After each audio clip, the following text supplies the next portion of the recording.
මෙවැනි වටිනා වීඩියෝ නැරඹීම සඳහා අඩෝලෝකය YouTube channel එක subscribe කර පහළින් තියෙන bell icon එකත් click කරලා තියාගන්න.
Pareceme, ¿eh? Pareceme, ¿eh?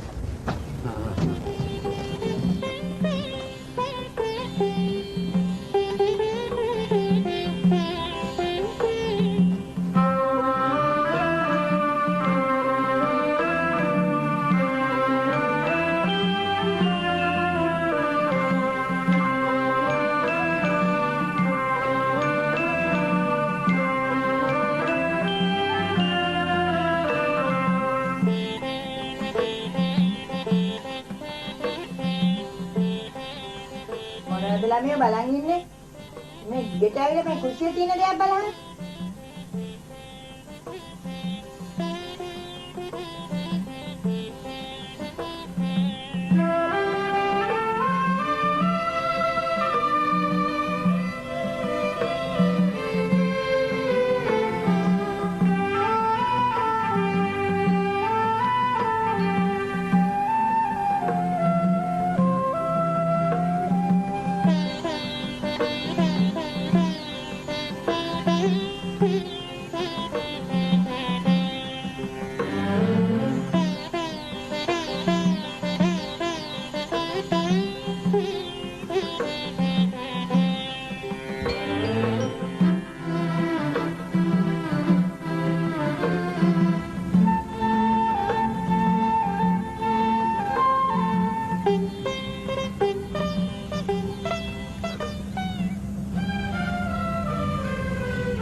අම්මේ අම්මේ අන්න අයියලා එනවා අම්මේ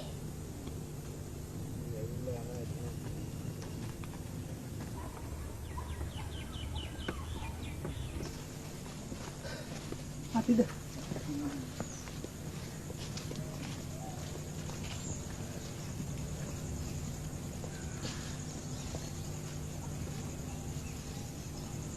මට හම්බුණා හත කුඩියක්.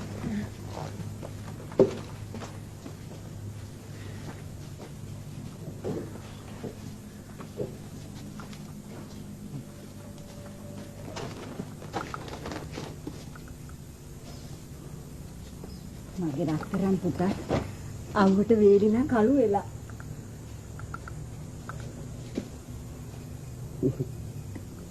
ආනී අයියේ මේ මොකද්ද? මේ අලුත් 2 in 1 කියන්නේ. එහෙනම් අපිට කැසට් අහන්න පුළුවන්ද? කැසට් අහන්න පුළුවන් කි. කැසට් අහන්න. මම කියලා දෙන්න. කැසට්. අපි යනකොට හොඳට ඕම පමා වෙලා. පුතා බලයි ඉන්නවා. ඇයි මොකද උනේ? නැද්ද ඉතින් බස් වල ගමන ආමනේ. කොහොම හරි ගුවන්තොටුපළට ගියායි කියමුකෝ. එතෙන් ඉඳලා මෙතෙන්ට එන්නනේ වෑන් එකක් හොයන්න වෙලාව කි. රටේ ඉඳලා කටුනායකයට එනවට වැඩිය වෙලාවක් ගියා. කටුනායක ඉඳලා මෙහාට එන්නේ. අම්මේ කොසිරියද? අද නංගිගේ විභාගෙනේ පුතේ. දැන් මහන්සි ඇතිනේ. මම බොන්න මොන හරි හදාගෙන එන්න. අම්මේ වෙන්නේ. නංගි. මෙන්න මේවා කඩලා විදුලියට දාලා ගෙනල්ලා දෙන්න. මේ අමුයෙන් මොලේ ගන්නේ? ඔව්. බෑග් එක.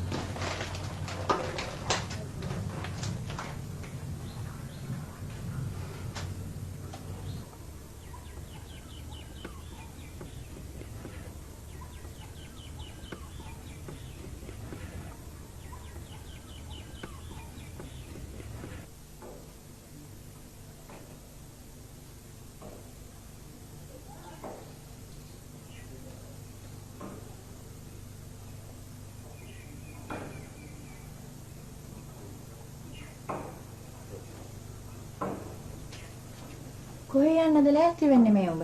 අම්මේ ජයයි ආව දැන්. මොනවා? කතා කරෙන්නම් මම. එපා පුතේ. ඇයි අපේ අම්මා? එයා යනකොට හුඟක් බඩු ගෙනල්ලා ඇති.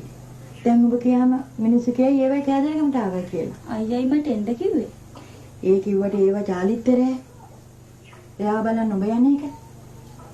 ඒ අර ළමයි දැන් අපි යන වෙනවට වැඩි කැමැත්තක් නැහැ.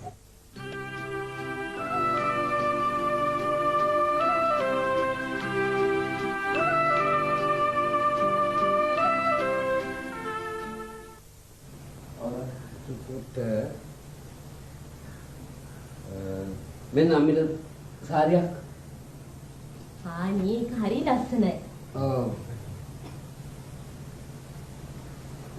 හොඳද? අපූර්වයි පුතේ. හඳ අපිට මේ වඩා ගන්න එපා වුණ. මේ සිරියට ගෙන අපි එතකොට මට විතරකෝ මේ සිරියගේ ගන්න අම්මේ. මේ උඹට ඉඳා අම්මා ඒක අපූර්ව කතුරක් නේ. අතුල කතුර? ඔව් ඒක මේ කතුරක් වෙන්නේ නැහැ. ඔව්. මේක ඔය රට රාජ්‍යවල ගිහිල්ලා හරි හම්බ කරගත්තු දේ බොහොම පරිස්සමෙන් නැතිනාස්තිලකොට තියාගන්න බලන්න ඕන පුතේ. ඔව් ජීවිත කාලයම වෙහෙස වුණත් ලක්ෂ දෙක තුනක් හොයන්න පුළුවන් ද මේ රටේ රස්සාවක් කරලා? හොඳට මහන්සියලා වැඩ කරනවා නම් මේ රටේ ලක්ෂ දෙක තුනක් මහා කජ්ජල තාත්තේ වැඩ කරන්න ඕනේ මහන්සියලා. හොඳයි පුතා මොකක් කරන්නද බලාපොරොත්තු? මම හිතාගෙන ඉන්නේ පොඩි බිස්නස් එකක් පටන් ගන්න කියලා. ඔය ටවුන් එකේ කඩ කෑල්ලක් අරගෙන. මම නම් කැමති පුතා රස්සාවක් කරනවා. ඇයි දුබායි යන්න ඉතලා දැන් ට්‍රැක්ටර් එකක් තමාගෙන එහාට මෙහාට දිව්වේ රුපියල් 300ක් අරගෙන මාසෙක තවත් රස්සාව කරන්න. එල්ලාම කරගත්තා නම් ගිය කරේ ඔයාලා ඉන්නවනේ. සන්තෝෂයි. මේ දැන් මේ නංගිලා දෙන්නගේ බරෙන් නිදහස් වෙන්න බලන්නත් ඕනේ. මේ ගේඩින්ග තව ඉඩපාඩු ඇතුව හදා ගන්නත් ඕනේ පුතේ. අම්මා කරදර වෙන්න එපා නංගිලා දෙන්න ගන්න. ඒක මම බලා ගන්නවා.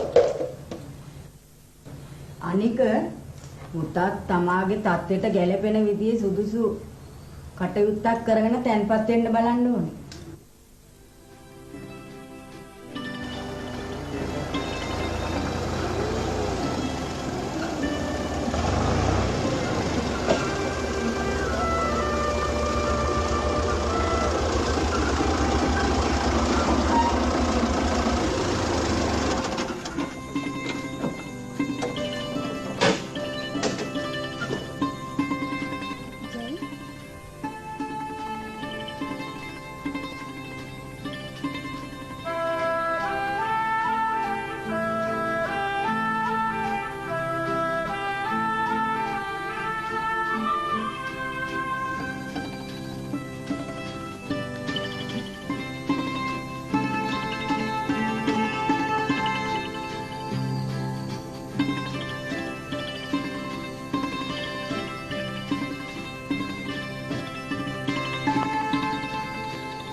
මම යන්න තියෙන කිවි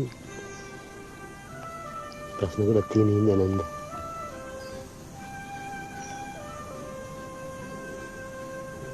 නංගිලා දෙන්නේ ගෙදර ඉන්නේ.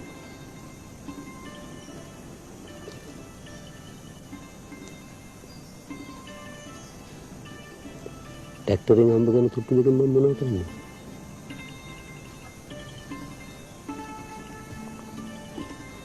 අන්න දන්නවා.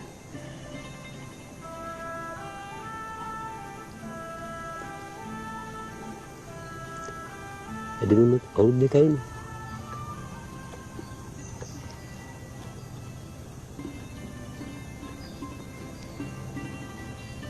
දෙකට 20ක් බලා ඉන්නම් මම. ඒත් මට බය.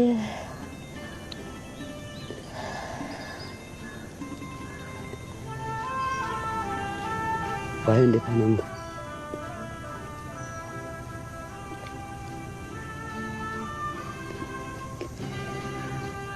ඉර හඳ වගේ විශ්වාසයි. මම ඔයා ළඟට එනවා.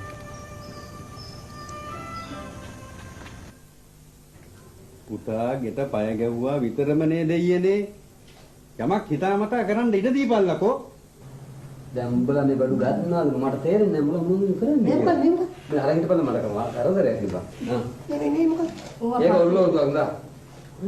ඔල්ලෝදුවක්. මේ කෝටරු. මේක මොකද? අකෝ දන්නේ නැහැ නේද? ඒ ඉස්සර මේක මොකද? මේක ගණන් හදනවා. ඕ. දෙකයි. අයියේ මේ කොහොමද අයියේ? අපිට නෑ මේ රෙද්ද ඔක්කොම කැපිලා ඉද්ද. නංගි මේ බලන්න. කුස්සිය වැඩ ඔක්කොම මේකේ තියෙනවා කරන්න පුළුවන් ඒවා. ඔක්කොම. අනේ ඒක මට දෙන්න. ගණිත දිනායි මම අරන් යන්න දෙන්නේ. අනේ කතර දෙන්න. මේ අර මූණ රතු කරන ඒවා. මූණ රතු කරන ඒවා නම් ඉතින් අපිට වැඩක් නෑනේ පුතේ.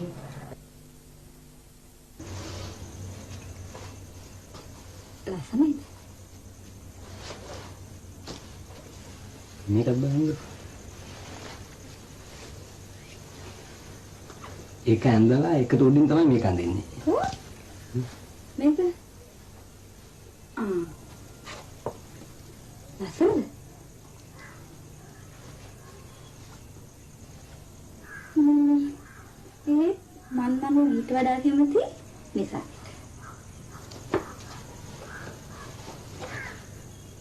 ඒකත් බලන්න දැන්. අනේ රිෂුක් කොහොමද දැන්? ගොඩක්?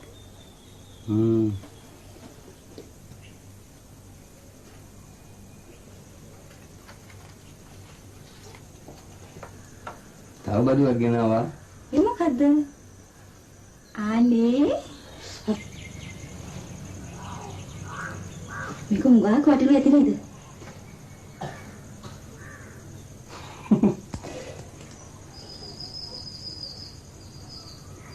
ඒක ලස්සන.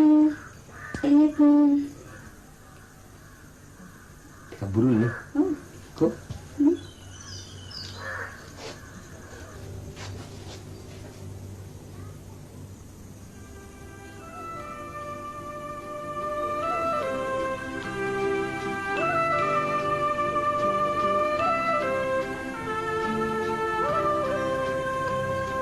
Ramani.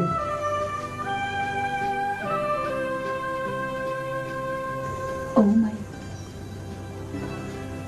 Yang dihira.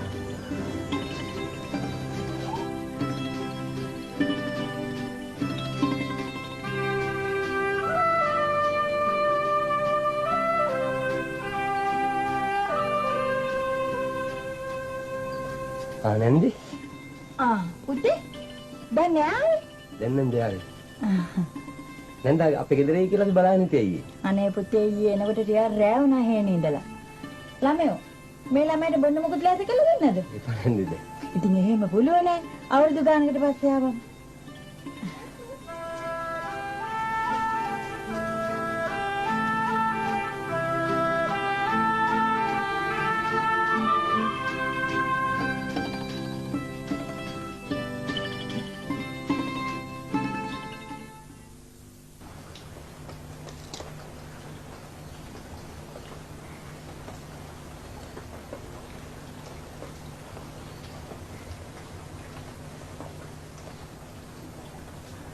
මේක බීලා හිටියනේ.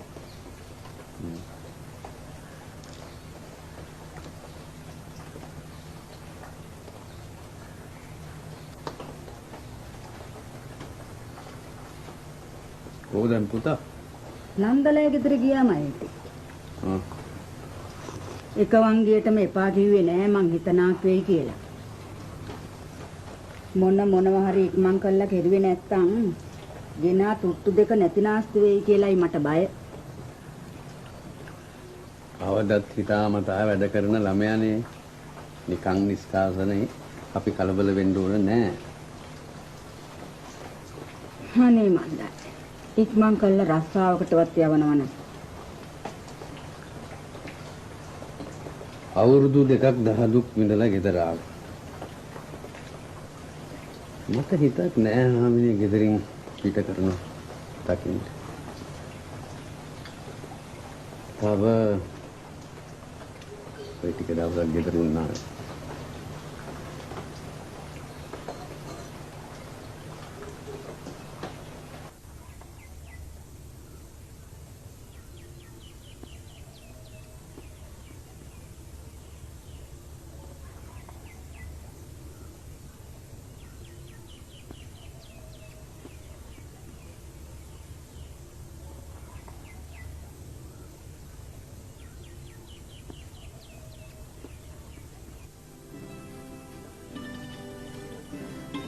කොහෙද? ඕනේ මොනවද කියලා කිසිම දෙයක් ලියලා ඉන්නේ නැහනේ. ඔච්චර ලියුම් ඉවලා. ලියුම්? ඔව්. අන්තිම ලියුම ලැබිලා අවුරුද්දකට වැඩි දැන්. මං හිතන් උන්නේ නෝ මං කොච්චර ලියුම් ඉවලද? එහෙනම් මගද නැති වෙන්න එපා. එතකොට කොහොමද මං එන බව දැනගත්තේ? බාලකව.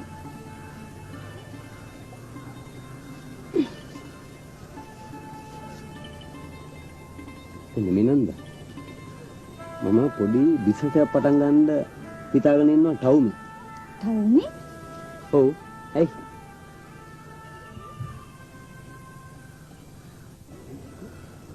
ගමේ ඉන්න මට මම පාළුවක් දැනෙනවා. අපිට ජීවිතේ පුරුදු වෙලා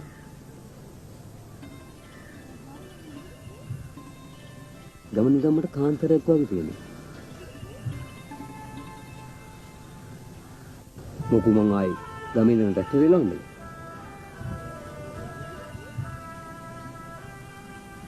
අම්මා කියනවා ගේ හදලා දෙන්න කියලා.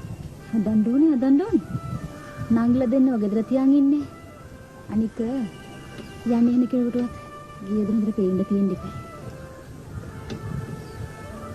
ගේ හදලා දෙන්නත් ඕනේ, නංගිලා දෙන්නගේ වැඩ ටික කරලා දෙන්නත් ඕනේ. ඒකටම යනවා ගෙනාවු එකෙන් භාගයක්. ඉතින් ඒව කරන්න ඕනේ ජය. ඇත්ත තමයි. එතකොට ඉතුරු සල්ලි ටික අවුරුද්දකින් දෙකකින් ගමට නියර වෙයි කාලා බීලා. ඊට පස්සේ මම මොනවද කරන්නේ? ඉතින් අපි මේ ඉඩකඩම් දිනු කරගමුකෝ. කිසිද නන්ද? ආසදියා බලාගෙන ගොවිතැන් කරලා කාටද හරි ගියේ? අන්තික ඉස්සර වගේ මං මේ ජීවිතේට කැමති නෑ. එහෙනම් ඒ දවස්වල කියලා ඉවි ඒ කාන්තාරල ගොවිතැන් කරනවායි මේ ලංකාවේ ඕන උදේට ගොවිතැන් කරන්න පුළුවන් කියලා. ඇත්ත. ඒ වුණාට බිස්නස් එකක් කරපුවාම හැම ප්‍රශ්නයක්ම විසඳ ගන්න පුළුවන්. මම විරුද්ධ වෙනවා නෙමෙයි ජය. ඒකට මං ආස නෑ වටවුමට යනවට.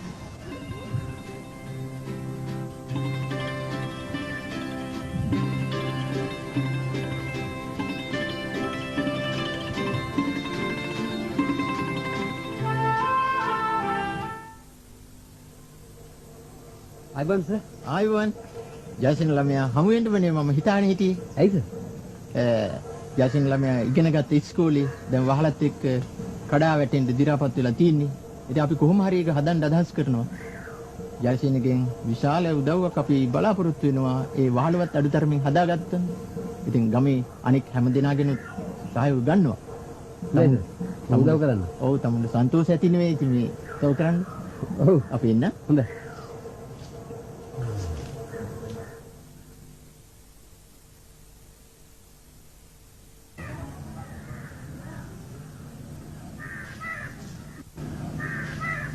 ඉතින් අපේ මහත්මයා මේ සංසාරයක් ලබා ගන්න තියෙන ඉස්සරහට පින්දහම් කරගත්තු නිසා. දැන් මේ බුද්ධ දේශනාවේදී මේ ආත්මභාවය තුඟා පින් කරගත්තු බොහොම පරලෝකී සබ විඳින්න පුළුවන්. ඊට වඩා බොහොම සම්පත් විඳින්න පුළුවන්. ඒ නිසා අපි අපේ පන්සලේ ආවාසයේ යරාපත් වෙලා තියෙන නිසා වැඩි දියුණුවක් කරලා දෙන්න කියන්නේ. එන්නයි සනත්. මම ඒක කරලා දෙන්න. එහෙනම් ඉතින් බොහොම පිනක් සිද්ධ වෙනවා.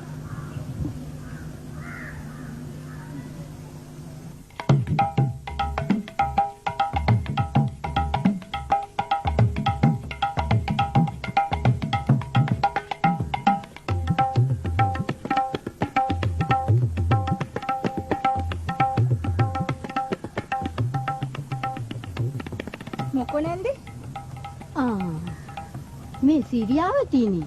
ඔව් මං කමලාවති. මේගොල්ලන් මං හිතුවේ ඒරෝප්පෙන් ඉඳලා ආවයි කියලා.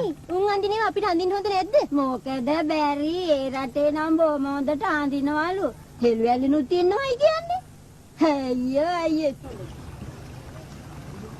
අයියා ගම දාලා ටවුමට යනකොට මං කැමති ඕකයි අක්කේ. ගමේ උන්ට පේන්න බෑ අපි හොඳින් ඉන්නවා. ඊර්ෂ්‍යාවනේ බං. තව ගේ දොර හදන්න ගත්තාම හොඳට හිටි. අපි අයියට කියමු ගෙවල් හදන්න ඕනේ ටවුමේ පදිංචිට යමු කියලා. තාත්තා හින්දානේ දෙගිඩියාවෙන් ඉන්නේ. අයියට නන්දව අමතක කරගන්න ඕනෙම නම් ටවුමට පදිංචිට යන්න ඕනෙමයි කියලා කියමු. මට හිතලා නන්දට ගෙනිච්ච රවුම මීට වැඩිය ලස්සනයි කියලා. උරලෝසුවත් ලස්සන. ඔය මොනවාක්වත් දෙන්න වෙන්නේ නැහනේ ගමෙන් ගියාම.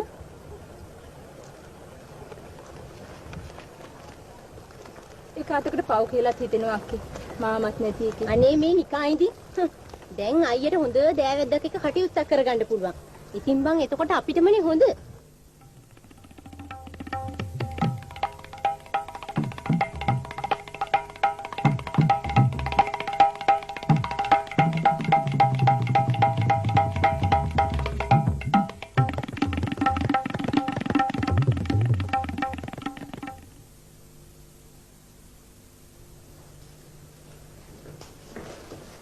මස්සව ගත්තා දැන්ද? එකක් මස්සව ගත්තා. අනේ අම්මා මේක දින්කන් එක්ක අයියත් එක්ක ටවුමට යන්න කියන්නකො තාත්තට. අපෝ දැක්කම ගමේ උන්ට රුස්සන්නේ නැහැ. අපිත් ඇද්ද වගේ පාරේ යනවා නම් අපි එකත් හිනාවෙලා කතා කරා. කොහොම තමයි මේ ගම්පලාතේ කොයි එකාද පිට රටකට ගිහිල්ලා හම්බ කරගෙන ආවේ? ඉතින් ඉරිසියා. ඉරිසකාරයේ තින්න ඕනේ. දැන් මේ ගේ හදන්න ගත්තාම පෙල්ල මෙරෙන්න හදයි. මේ හිමේ ගෙවල් හදන්න ඕනේ. අර අයියා කිව්වා වගේ ටවුමෙන් ගෙයක් ගත්තා නම් ඉවරයි. ඔව් එතකොට අයියාගේ බිස්නස් එක වලටත් ලේසි. අනේ මන් දන්නේ නැහැ. උඹලා ඒ කටයුතු වෙන්නේ. ඒවත් චෙරේ හරියට ඉන්න තියෙනවා නම් මේ කලේ කවුද රින්ගන්නේ අපි කැන්ද අයියන්. ඔහේ ගිහිල්ලා හරි හම්බ කරගෙන ආපු තුට්ටු දෙකක් නැති නාස්ති වුණා. නෝගියා කියලා ඉතුරු වෙයිද? නන්දට අරන් ගිය පුදුකන්තු දැක්කයි. ඕක නවත්තපන් මං තාත්තා එනවා. ඉතින් තාත්තට කියන්නකෝ අයියා කියන එකට කැමති වෙන්න කියලා. මේ දවස්වල හොඳ වෙලාවල් නැතිලු ගෙවල් හදන්න. තව මාස දෙක තුනක් ඉඳලා කියන්නේ. කොහෙන්ද පුතා මොනවද කරන්න කියලා අහන්න. උදෙන්ම ටවුමට යනවා කියලා ගිහි. මට ආරංචි නන්දත් උදෙන්ම ටවුමට ගියා කියලා. නන්ද? ඔව්.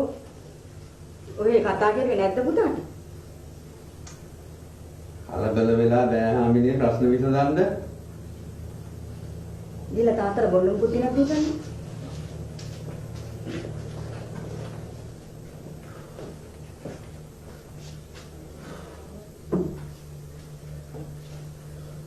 මේ ළමයි කියන්නේ ගම හිටියොත් ඕක නවත්තන්න බෑයි කියලා. පුතත් එක්ක යන්න ටවුමට. ඔහෙට පිස්සුද හාමිනේ? අපේ හත්මුතු පරම්පරාවම ඉපදුනෙත් මේකේ මැරුණෙත් මේකේ. මගේ යට කටු ටිකක් මේකම යට කරන්න ඕනේ මම. අම්මට ගේන්නේ? අයියාගෙන ආපු කැවිලි જાතිය ඇති නේද? මට එපා දැන්. කවුරු කොහොම කිව්වත් මම ගම දාලා යන්නේ නැහැ. එහෙම කියලා පුළුවන් නේ. පුතා හරි හම්බ කරගෙන ආපු කාසි. යමක් කරනවා නම් අපි එපා කියන්නේ.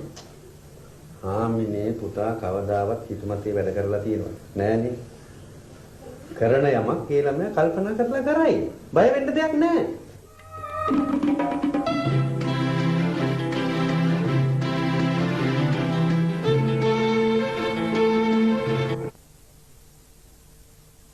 පුරා වසර දෙකක කාලයක් මැද පෙරදිග රැකියාවක නියුත්ව සිටි ජයා යලි ගමට පැමිණෙයි.